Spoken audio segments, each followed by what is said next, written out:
आज मैं आपके साथ लहसुन को महफूज करने का, लहसुन का पेस्ट बनाने का ऐसा अनोखा तरीका शेयर करूंगी जो आज से पहले आपने कभी नहीं देखा होगा। इस अनोखे तरीके से आप गार्लिक पेस्ट को बगैर फ्रीजर, बगैर बिजली महीनों तक इस्तेमाल कर सकते हैं। गार्लिक पेस्ट ना कभी खराब होगा, ना ही इसका कलर चेंज होगा। चाहे बिजली का कनेक्शन कट भी जाए, आपको परेशान होने की जरूरत नहीं पड़ेगी। आज की money and time saving kitchen tips देखने के लिए आपने वीडियो को कंप्लीट वॉच करना है ताकि आप इससे भरपूर फायदा उठा सके। अस्सलामुअलैकुम friends, welcome to my channel tips and tricks with Hina. आज की पहली किचन टिप की जानिब बढ़ते हैं, जिसे अगर आप देख लेंगे तो ये आपके बहुत ज्यादा काम आएगी। हमारा चकला बेलन डेली बेसिस पर हमारे किचन में इस्तेमाल हो रहा होता है और इस्तेमाल के बाद इसे हम खड़ा करके रख देते हैं या फिर इसकी जो भी आपने जगह बनाई हुई है वहां रख देते हैं, खुला छोड़ देते हैं। तो क्या होता है कि जैसे ही हम किचन से बाहर निकलते हैं, जितने भी हशरात होते हैं, छिपकलियां हैं या कॉकरोचेस हैं, ये हमारे बर्तनों पर आकर बैठ जाती हैं और बहुत ज्यादा गंदगी और जरासीम फैलाती हैं। इनसे बचने के लिए आपने क्या करना है, कोई भी थैला या बैग लेना है और उसमें आपने चकला बेलन रखकर किचन में हैंग कर देना है। किचन में मौजूद बर्तनों को हमेशा वॉश कर ही इस्तेमाल करना चाहिए, लेकिन लकड़ी के जो बर्तन होते हैं या चकला बेलन है,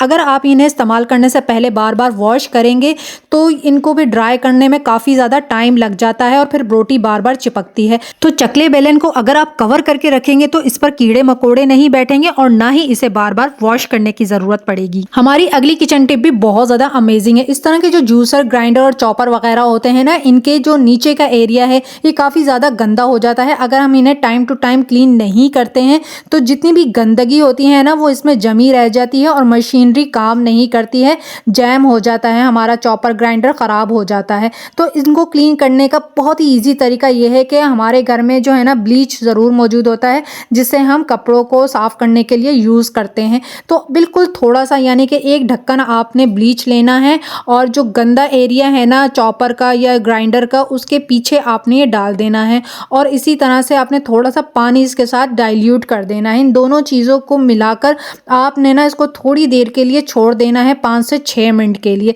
जितनी भी गंदगी होगी ना वो फूल जाएगी और आपको ज़्यादा मेहनत करने की ज़रूरत नहीं पड़ेगी इसको साफ़ करने के लिए। एक और हैक ये है कि हमारे जो मेलामाइन और प्लास्टिक के बर्तन होते हैं ना, ये बहुत ज़्यादा जो है ना इस्तेमाल की वजह से पीले पड़ जाते हैं, बहुत ज़्यादा इस पे निशान पड़ जाते हैं। तो इनको क्लीन करने के लिए भी ना आपने थोड़ा सा ब्लीच डाल देना है और पानी डाल देना है और देखते ही देखते आपका प्लास्टिक या फिर मेलामाइन का बर्तन जो कि चिकनाई और ऑयल की वजह से पीला हो गया था, उस पर जितने भी पीले दाग होंगे वो गायब हो जाएंगे, सारे दाग उड़ जाएंगे और आपका पुराना बर्तन फिर से नया लगने लगेगा, चमकने लगेगा। आपको इसको रगड़ने की भी ज़रूरत नहीं पड़ेगी, बस आपने 2 से 3 मिनट वेट करना है। और जैसा कि आप देख रहे हैं, आपके सामने ही करके दिखा रही हूँ, ये बर्तन पहले कितना ज़्यादा दाग लगे हुए थे और अब जो है ना इसकी सरफेस आप देखें वो बिल्कुल साफ हो गई है। ग्राइंडर पर जमा हुआ मैल भी फूल चुका है, इस पर ब्रश मारकर इसे भी अच्छे से साफ कर लेंगे। अच्छा, जब भी आपने ब्लीच का इस्तेमाल करना है अपने खाने पीने के बर्तनों को क्लीन करने के लिए, प्लेट्स को क्लीन करने के लिए, तो आपने इसे बहुत अच्छी तरह से साबुन से साफ करना है, खुले पानी से धोना है ताकि इसके अंदर जो एक खास किस्म की ब्लीच की स्मेल होती है वो खत्म हो जाए। वॉश करने के बाद आप देख सकते हैं कितनी अच्छी शाइनिंग आ गई है, बिल्कुल सफ़ेद हो गया है। और ये पीछे का एरिया आप देखें तो इसके ऊपर अभी भी दाग मौजूद है क्योंकि मैंने इसे नहीं क्लीन किया है। तो इस तरह से आप अपने गंदे बर्तनों को और पीले बर्तनों को चमका सकते हैं। हमारा अगला किचन हैक देख लेते हैं जो कि बहुत ज़्यादा अमेजिंग है। इस तरह के जो मसालों के खाली पैकेट्स होते हैं या डब्बे होते हैं, किसी भी चीज़ का पैकेट है, उसको जब हम ऊपर से ओपन करते हैं ना तो ये दोबारा से बंद नहीं होता है और इसके अंदर जो साशे मौजूद है ना, उसके अंदर मॉइस्चर जाने की वजह से कीड़े पड़ सकते हैं या मसाला ख़राब हो सकता है, उसका फ्लेवर ख़राब हो सकता है। तो हमने क्या करना है कि ये बिल्कुल पैक हो जाए। आपने ना इसके सारे फ्लैप्स जो है ना पहले उसको कट कर देना है या फिर आप फ्लैप्स को अंदर भी टर्न कर सकते हैं। एक फ्लैप आपने ऊपर का छोड़ देना है, उसके बाद जो पैकेट की साइड्स है ना उसको आपने प्रेस करना है। साइड्स को प्रेस करेंगे ना, जो एक फ्लैप बच गया है उसको आपने पैकेट के अंदर डाल देना है, यानी डब्बे के अंदर टर्न कर देना है। तो इस तरह से जो है ना ये बिल्कुल पैक हो जाएगा और खुलेगा नहीं बार बार खुद से।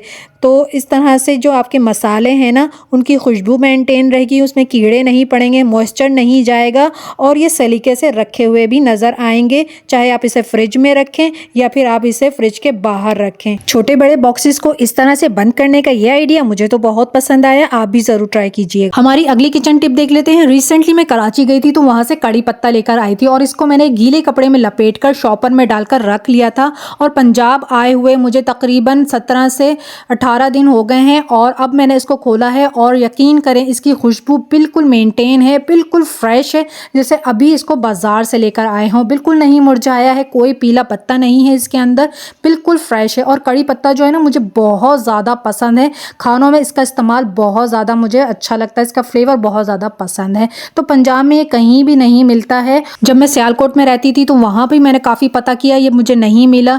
मैं लाहौर में रहती थी, वहाँ भी मैं मंडी भी गई, मैंने काफ़ी सब्जी वालों से भी कहा, लेकिन कड़ी पत्ता कहीं नहीं मिला। अब जहलम में हूँ, यहाँ भी कहीं नहीं मिलता। यानी पंजाब में मुझे सर्च करने से पता चला कि कड़ी पत्ता होता ही नहीं है, इसकी काश्त जो है वो सिंध में की जाती है। तो अब मैं जब भी जाती हूँ ना कराची तो वहाँ से लाजमी लेकर आती हूँ और इसको मैं स्टोर कर लेती हूँ। तो किस तरह से स्टोर करती हूँ कि सबसे पहले इसके पत्तों को अलग कर लेती हूँ और ना कुछ पत्तों को मैं ड्राई करके रख लूँगी और कुछ को जो है ना मैं ऐसे ही फ्रेश इस्तेमाल करने वाली हूँ जब तक कि ये फ्रेश रह सकते हैं। और जो मेन टिप ये है कि इसकी जो डंडियाँ हैं ना इसको हमने फेंकना नहीं है, इसको ज़ाया नहीं करेंगे। ये भी काफ़ी ज़्यादा फ्लेवरफुल होती हैं तो इसको भी हम यूज़ करेंगे। कैसे यूज़ करेंगे ये एंड में आपको बताऊँगी। तो पहले हम क्या करेंगे कि इसकी सारी पत्तियों को जो ना हम देख लेंगे इसमें कोई काला पत्ता तो नहीं है या पीला तो नहीं है और उनको हम निकाल देंगे ताकि बाकी का जो हमारा कड़ी पत्ता है ना वो ख़राब ना हो। इस तरह से आप धनिया और पुदीने को भी स्टोर कर सकते हैं। अगर आप धनिया पुदीना कड़ी पत्ते को लंबे अरसे तक महीनों तक स्टोर करना चाहते हैं ना तो आपने इसके पत्तों को खुश्क करना है, धूप में खुश्क कर लीजिए और डब्बे में डालकर आप इसे महीनों तक इस्तेमाल कर सकते हैं। और अगर फ्रेश इस्तेमाल करना चाहते हैं तो एक गीले कपड़े में इसको लपेट दीजिए और एक एयर टाइट जार में या फिर जिप लॉक बैग में डालकर इसे फ्रिज में रखेंगे, बिल्कुल फ्रेश रहेगा। काफ़ी टाइम तक आप इस तरह से भी यूज़ कर सकते हैं। और इसकी जो डंडियाँ हैं इसको आपने ज़ाया नहीं करना है, इसमें भी खुशबू होती है, फ्लेवर होता है। इसको आप ड्राई करें, ड्राई करने के बाद इसको ग्राइंड करके इसका पाउडर आप अपने खानों में इस्तेमाल कर सकते हैं, आपको कड़ी पत्ते वाला ही टेस्ट मिलेगा। हमारी अगली किचन टिप देख लेते हैं। यहाँ पर मैं आपके साथ लहसुन को लंबे अरसे तक स्टोर करने का, महफूज करने का बहुत ही ज़बरदस्त तरीका शेयर करूंगी। लहसुन के पेस्ट को महफूज करने के लिए यहाँ पर मैंने आपके साथ 3 तरीके शेयर किए हैं और तीनों ही आपके बहुत ज़्यादा काम आएंगे, आपने बहुत ध्यान से देखना है। यहाँ पर मैं लहसुन अदरक का मिलाकर पेस्ट बनाने वाली हूँ, आप चाहे तो अलग अलग भी इसका पेस्ट बना सकते हैं। लहसुन अदरक को छीलने के बाद मोटा मोटा कट कर लिया है और ग्राइंडर में डाल दिया है। ग्राइंडर में डालने के बाद अब आपने इसके अंदर 1 टीस्पून नमक डालना है और हाफ कप कुकिंग ऑयल इसके अंदर डालना है। ये दोनों चीज़ें जो है प्रिजर्वेटिव का काम करेंगी, आपके लहसुन अदरक को महीनों तक महफूज रखेंगी, ना इसका कलर ख़राब होगा ना इसका जायका ख़राब होगा। पानी आपने इसके अंदर बिल्कुल भी नहीं डालना है। मशीन चलाने में आपको थोड़ी सी परेशानी होगी तो आपने मशीन को ऑन ऑफ करके थोड़ा सा चम्मच भी चलाते रहना है, हिलाना है। तो इस तरीके से जो है थोड़ी सी परेशानी होगी लेकिन बहुत अच्छा सा इसका पेस्ट बनकर तैयार हो जाएगा बग़ैर पानी के। पानी अगर आपने डाल दिया तो सिर्फ आप इसको चंद दिन तक ही महफूज कर सकते हैं, इसका कलर भी ख़राब हो जाएगा, जायका भी चेंज हो जाएगा। और अगर आप इसमें पानी नहीं डालेंगे और मेरे बताए हुए तरीके से रखेंगे तो ये महीनों तक बिल्कुल फ्रेश रहेगा। अब आपने एक शीशे का या फिर प्लास्टिक का जार लेना है, खुश्क होना चाहिए, साफ़ होना चाहिए, उसके अंदर पेस्ट डाल के अब इसके ऊपर आपने एक और लेयर कुकिंग ऑयल की डाल देनी है। इससे जो है इसके अंदर एयर नहीं जाएगी, इसका कलर ख़राब नहीं होगा और प्रिजर्व रहेगा आपका लहसुन अदरक। और इसे आपने फ्रिज में रखना है।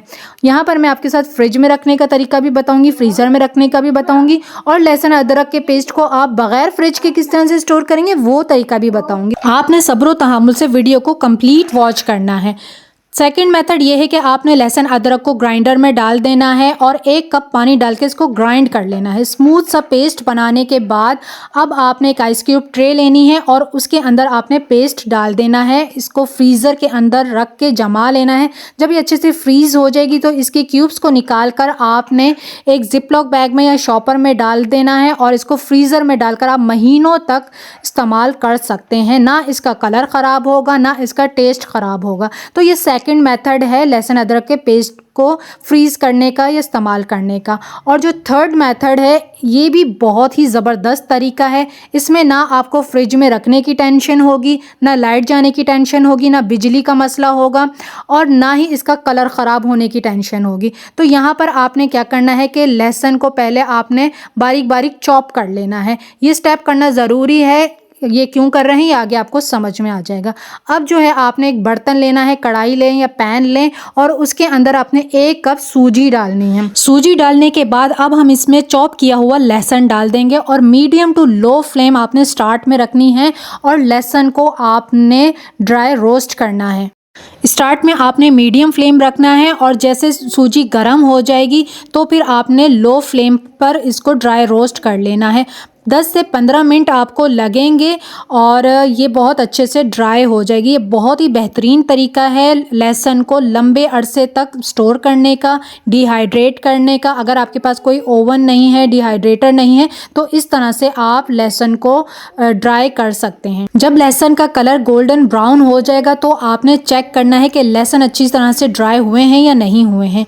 ड्राई हो गए हैं तो आपने आगे का प्रोसेस करना है और अगर ये अंदर से कच्चे हैं, गीले हैं तो आपने इसको मज़ीद थोड़ी सी देर और ड्राई कर लेना है। यहाँ पर आपने ध्यान देना है कि आपने इसके अंदर ज़रा सी भी गुंजाइश नहीं छोड़नी है। अगर ये ज़रा सा भी कच्चा रह गया, गीला रह गया तो आपका लहसुन जो है वो ख़राब हो जाएगा, बर्बाद हो जाएगा, इसके अंदर फंगस लग सकती है। तो आपने अच्छी तरह से इसको ड्राई रोस्ट कर लेना है।